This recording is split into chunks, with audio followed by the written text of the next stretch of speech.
Hey everybody, this is Nathan. I was on the forums the other day and saw that there were a couple people that said they'd completed their machine, but they're having difficulty wrapping their head around how to get from having a machine into actually having it do something. So kind of like a big paperweight, which that's all kinds of fun, especially considering the amount of work they put into getting these things put together. Most of my CNC machine experience, I'm actually basically self-taught. So if I do anything wrong here, you can blame the teacher because I'm doing the best I can. But most of my CNC experience is done on an X-Carve machine running Planet CNC controller software, and then most of my design work is done with VCarve Pro.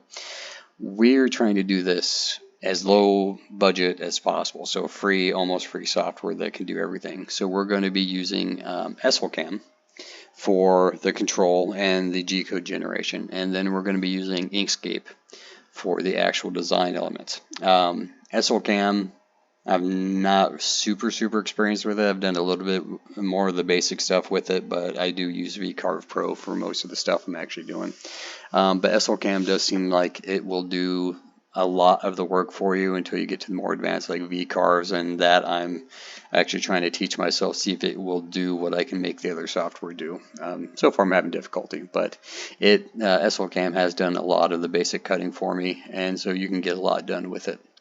The downside there is with that software there is absolutely zero design elements to it whatsoever, so you have to upload the picture, the basic design that you want, and then tell it what you actually want to do, versus some of the other software where I can start out the blank page and just do everything in that one piece. We're just going to take a couple extra steps here. So out on my machine, I've got a piece of scrap wood right now. It's 250 by 250 millimeters.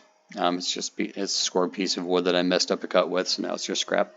I'm running the Jackpot board. I'm running the Fluid NC software that runs with it natively.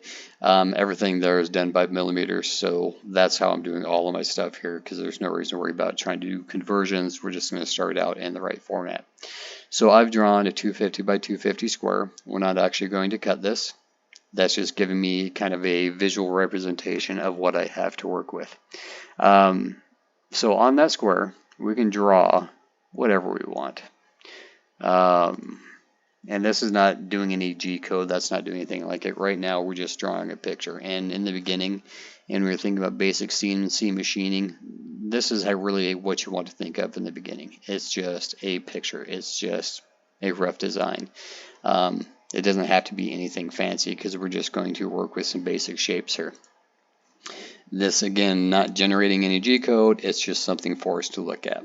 What we're going now, this is all I'm going to do since we're doing, again, the very basics, is we're going to just save this. We're going to save it as a DXF file. So we'll go to Save As. Don't want to save it as SVG. You want to switch it to DXF. Now you see on Inkscape there's two different versions of DXF here. There's R12, there's R14. I have not been able to get SLCAM to open up anything on R12. Nothing at all. But if you do 14, it opens up just fine. I'm going to name it test cut. You actually have been messing around with it, making sure that everything is going to work correctly. Save it. Okay, and we exist, we're going to replace it. It's going to give me one little more bump there as far as an error code. I'm not sure why it does this, but it's been doing it to me. It doesn't seem to matter. So now we have this picture is saved. Now you notice it's not down here on the workspace. It literally does not matter. As long as I have this picture, I'm good to go to work with. So I'm going to have to, I know as soon as I switch screens, my little video recording is going to end, so I'm going to kill this real quick, switch over, get restarted, and I'll merge everything back together. So I will talk to you in just a minute.